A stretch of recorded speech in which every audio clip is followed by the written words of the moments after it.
Hi, welcome. In this video, I want to discuss this whole issue regarding kind of this ideological tribal mentality that has consumed the dog treating community.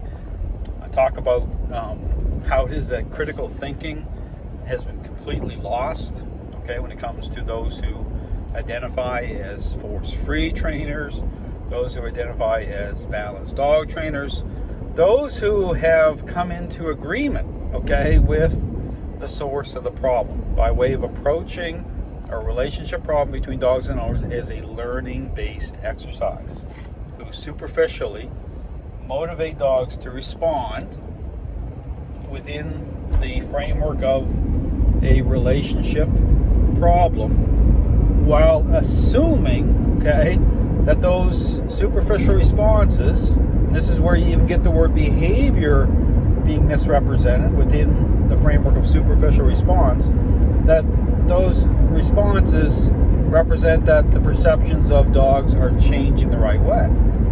But the thing that the public needs to be asking, okay, and I would encourage anyone to ask these trainers is, well, what's the criteria they're using to actually establish that, okay? Because again, I talk about the criteria, what it is. It represents influence and control, okay, defined socially by way, again, of a interaction-based approach.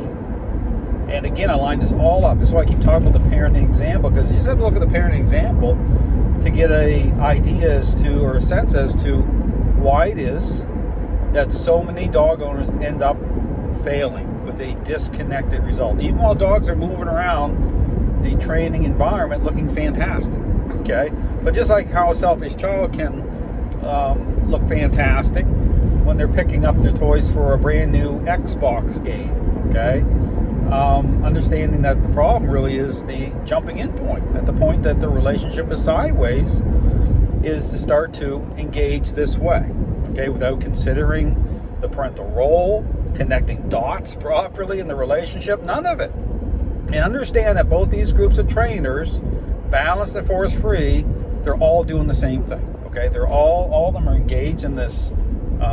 It's nothing more really than a corrupt Ponzi scheme is what it is. And they're making tremendous amount of money off of this, okay, from the beginning.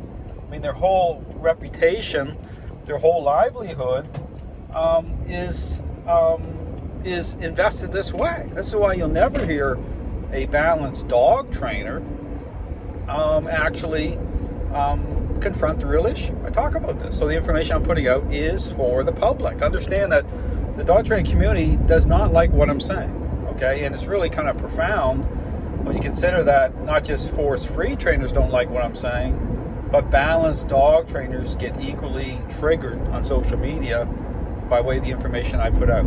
Even to the point of copyright strikes, okay? Attempt to shut down people who are challenging what is being said. Censorship, okay? I talk about that. But here's the thing, again, we get this whole thing about critical thinking, okay? And this is where you get this whole thing about what's happening here.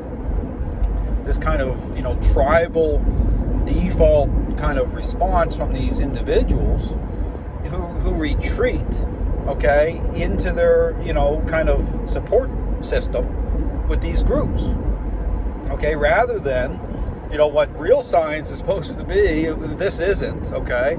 A real science is supposed to, confront the issues, okay?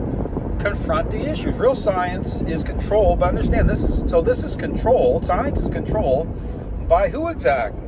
By a robot? No, it's controlled by the biased, flawed, corrupt, human. Okay, understand. So whenever anyone on social media, doesn't matter if it's Zach George or balanced dog trainers, they say the same thing. They'll say balanced dog training is more science-based, based on the 4 quadrants. Okay, I talk about all this. But when you hear these trainers talk about science, well, ask the question, who controls the idea about what science is? I mean, you're taking their word for it. You're accepting what they're saying. And then there's massive problems here. Okay, and those are no accidents, coincidences, and so there's red flags that should be going up, and I go through all those in my series. There's massive red flags that are flying everywhere, and because these trainers are exploiting the emotions of people, right? Because that's really what they're playing off of, is people of emotions. And this goes into this whole issue about, this social aspect of the relationship. The dogs, gaining control, even control itself, will offer up a false image of change. Okay, understand there's certain dynamics here that these trainers have, whether intentionally or not, and I believe a lot of it is intentional, right? They're intentionally pushing forward. They're intentionally trying to shut down, censor. They're intentionally ignoring the problems, because for them it's like, well, life is good.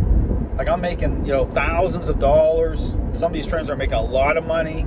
I'm just putting it out there. They are. So why would they ever make the trade-off or actually confront the real issue if it's about them at this point where they've crossed so many lines and not coming back?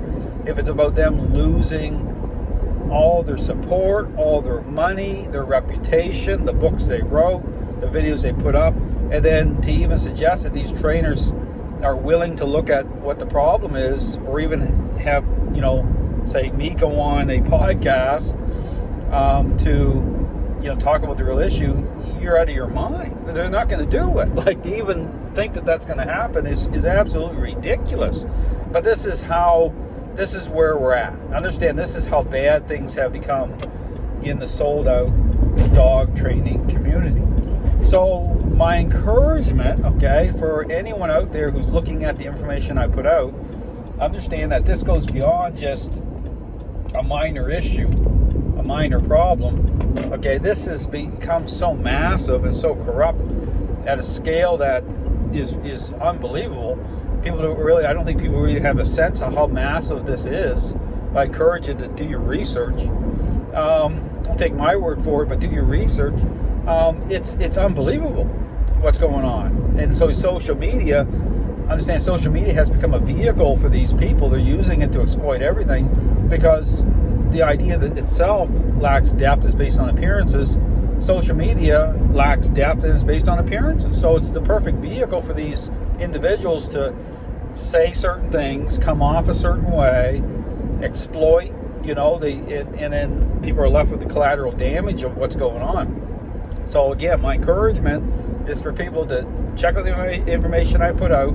I do not market, the same way. You won't hear me talking the same way. You won't see trophies behind me on my video, me talking. You won't hear me saying certain things, because I'm kind of like the anti-marketer, because I knew from the beginning, what was happening, and it's massive, and so my thing is, I care about dogs and owners, the right way. And so this is why I put out this information that's very, very difficult. But my encouragement, if you care about your dog, if you really, really care about your dog, don't put your fate, in the hands of these individuals. Because I said, when the chips are down, and when things don't line up, and when the relationship doesn't get any better, the default setting for all these trainers is to blame the dog. Medicate the dog, blame the dog. Understand, this is massive, and this is exactly what's happening in the dog training community. Thanks for watching.